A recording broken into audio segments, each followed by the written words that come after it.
want a second look. Yeah, there's something about this one, isn't there? Familiar somehow. We think we're stuck in a specific fragment in time, and we've been repeating that same fragment over and over again. But the flirting's over, Sherlock. Daddy's had enough now.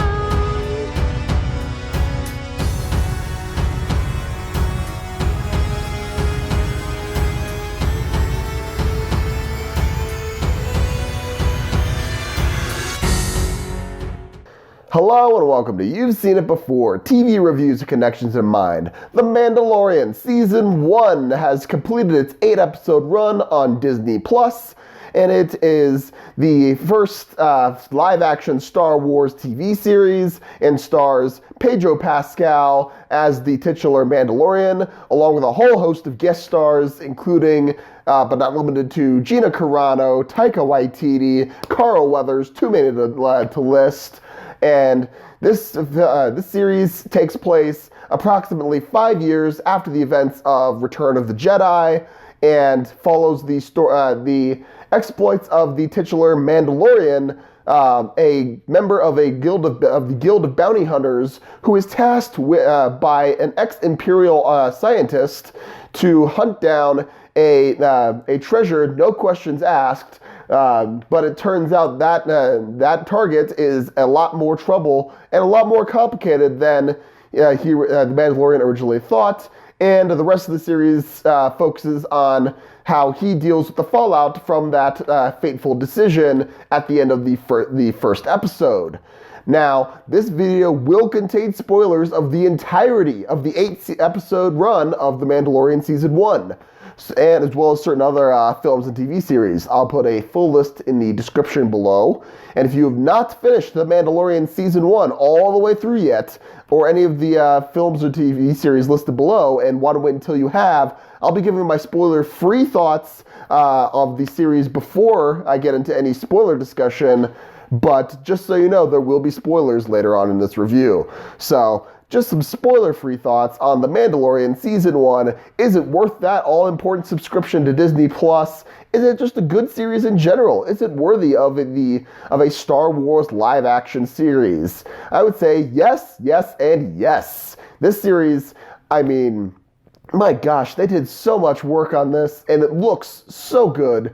The fact that one of the main problems with the prequel trilogy in Star Wars is that a lot of the times the actors, they look so wooden in their acting because they knew they were acting in front of blue screens for most of it. They only built certain elements of the sets. They didn't see anything that was going on around them, or the sets that they were around, or even sometimes the characters that they're interacting with. Like all the clone troopers in the original, the trilogy, the prequel trilogy, I should say, were CGI. They were not there, so that was really hard to act in front of. This one, they actually did a new filming technique where they actually projected the physical locations onto a screen in the background, so you could actually continue looking. You can see that the actors could see everything that's going, all the settings around them. They're acting in front of real people, so it feels really real, and it really shows. And some of the props given to to Pedro Pascal as the Mandalorian, and as well as the writing in all this episode, these episodes, because the fact that you never see this guy's face.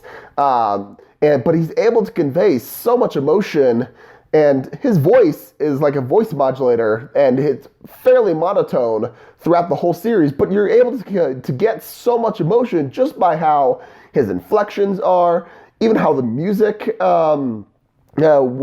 happens during each scene to convey emotion, how the lighting is affected by that emotion.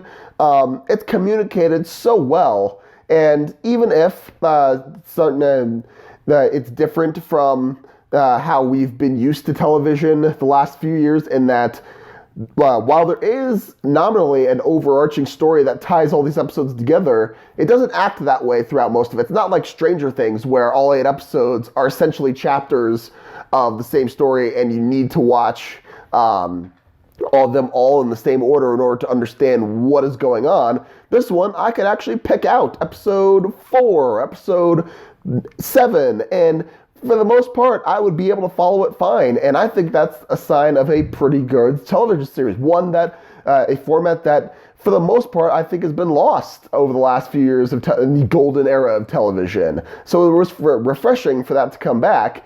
And this is mildly a spoiler, but the fact that this has been memed so much over all these days since the first episode of the series released, I don't think it's too much of a shock. Baby Yoda. Baby Yoda is the most, it's adorable, and a story on set is Werner Herzog, who plays the Imperial client in the first few episodes of The Mandalorian.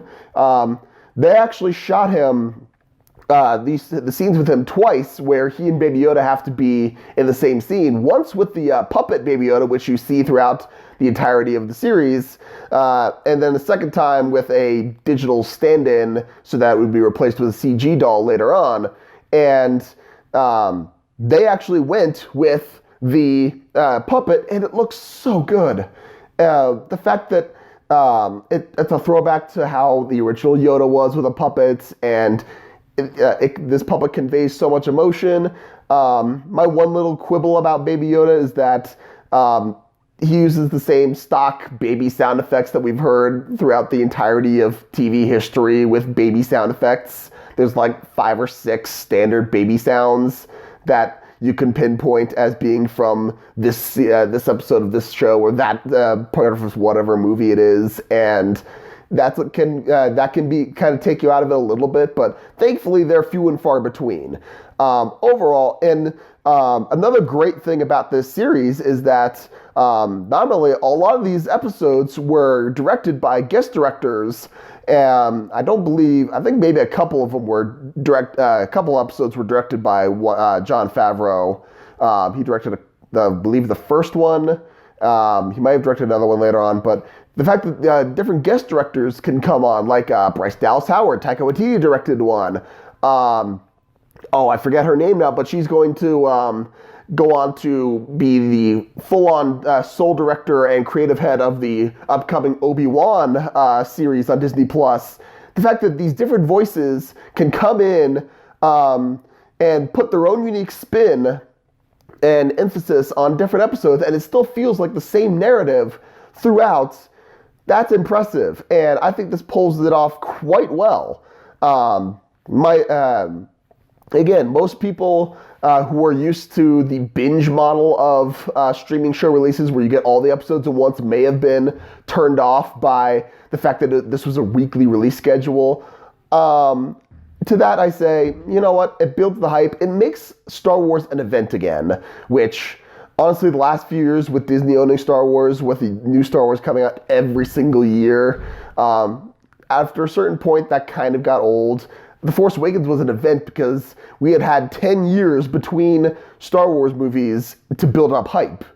This one, you have a shorter window by far. You have a week in between episodes. But, I mean, that's how TV's been for the last, 60, 70 years. And it worked out just fine for most people. So that was refreshing to me. I thought that was good. And now that all the episodes are out on Disney+, I recommend you take your time with it. Don't binge this all in one swoop. I mean, you certainly can. You're not going to lose anything of it, but I think you gain a little bit by letting each episode simmer for maybe just space them out one a day or something. My quibbles are going to get into spoiler territory. I gotta mention that the cinematography here is gorgeous. They do such a good job with how they're shooting things, how they're lighting things. Like the first episode, I believe, was it the first episode? Maybe in the first or second episode where the Mando's on the planet, on whatever planet he's on, and the way it's shot on like mud flats. it looks like they shot like a regular, like cracked dirt mud flat, like in real life, and then just superimposed the CG elements on them, but you could barely tell. That's how good this thing is. And they do, I mean, that's just throughout this thing. There's hardly any CG elements of this that I can point to and say, that doesn't look right.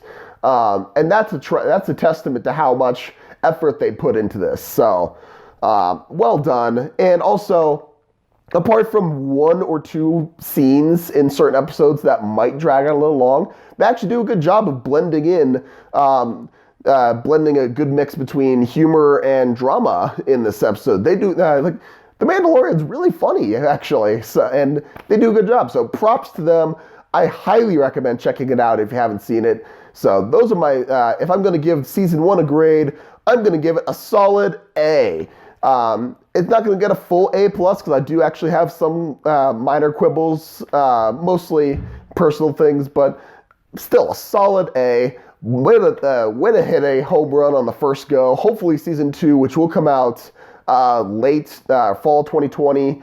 Hopefully that goes just as well as season 1 does.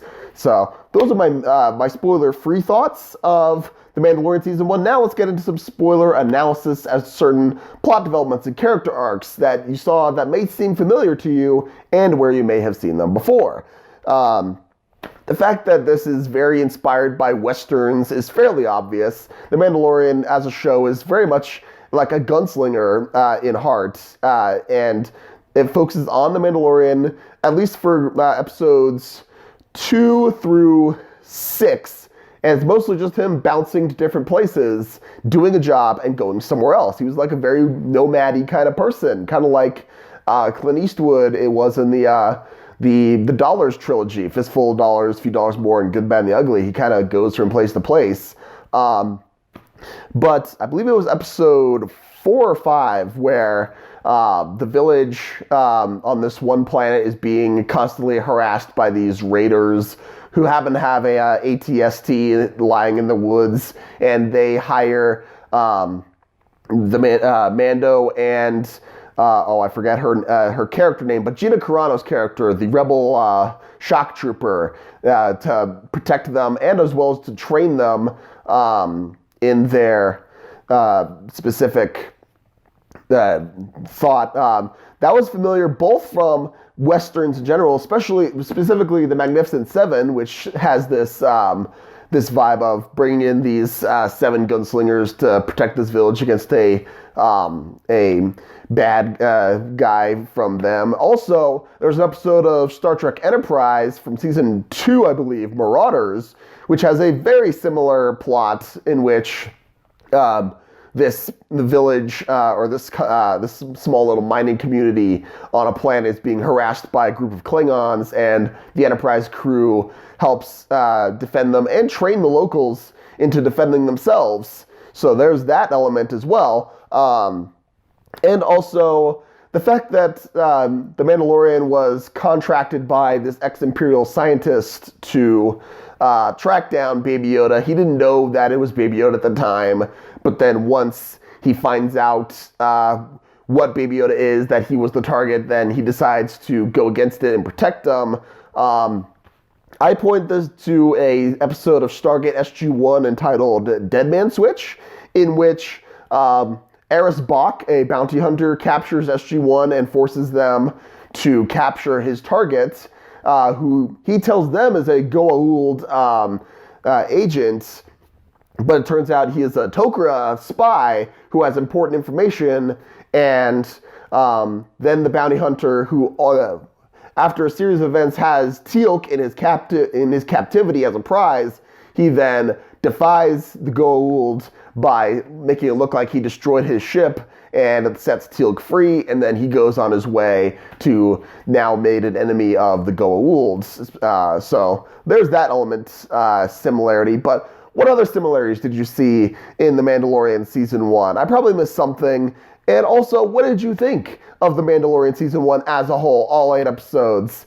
I personally enjoyed this.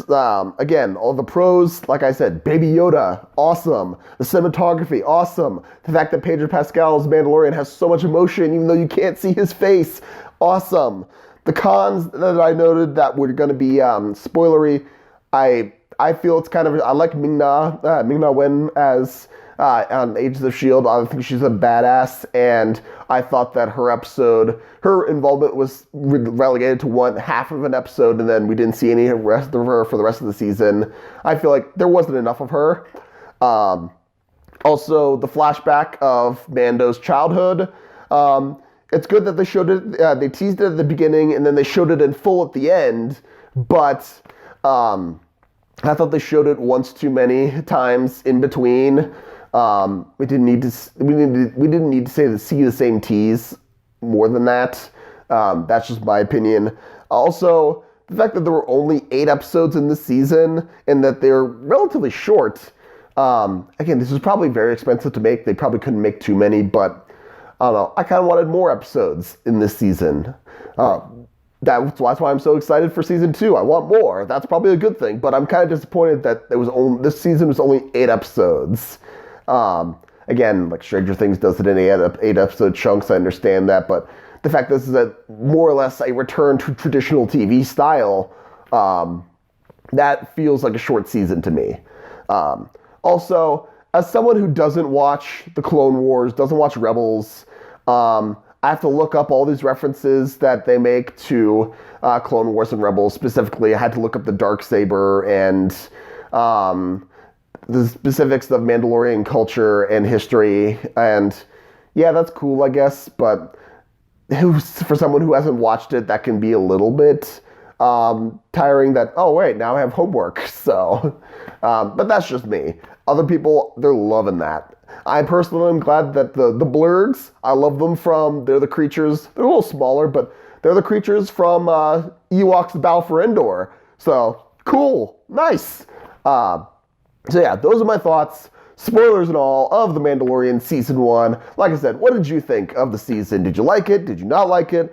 What about my analysis? Do you agree? Do you disagree? Did I miss anything? I probably missed something. Let me know in the comments down below. Thank you so much for watching. I very much appreciate it. I appreciate whatever audience I can get. And if you like this video or any other video on my channel, please give me a like, share, and especially subscribe. I'd very much appreciate it.